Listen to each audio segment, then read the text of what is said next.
கவிதை படிச்சு மனசெல்லாம் ராத்திரியும் தூங்கல நான். மாடு தொலைத்த இரவு, திரும்பிய பக்கமெல்லாம் மணி ஓசை. தூங்கலைங்க நான் ராத்திரிக்கு. இன்னொரு கவிதை பாருங்க. பசித்த மீன்களுக்கு இரையாக போவதில்லை குளத்தில் மிதக்கும் நிலவு. யாசக பாடனின் தட்டில் சில்லறைகள் விழ தடுமாறும் பாடல். ஒழுங்கா தான் பாடிட்டு இருக்கிறான். சில்லறை விழுந்த உடனே சுருதி தப்புது. தப்பம் தானே?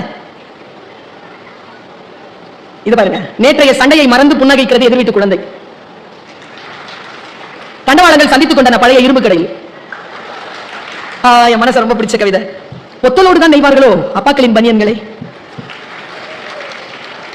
மூன்றாம் பரிசு. மந்தையில் இருந்து தவறி செல்லும் ஒற்றையாட்டின் பாதை சரியாக கூட இருக்கலாம். இது பாருங்களேன். மணல் திருடனுக்கும் அஸ்தி கரைக்க தேவைப்படுகிறது ஒரு நதி. கடைசி மூச்சில் என்னையே பார்த்த ஆடு என்ன கேட்டிருக்கும்? இதோட ஃபுல் வீடியோ கீழே டிஸ்கிரிப்ஷன்ல கொடுத்துருக்கேன், பாருங்க.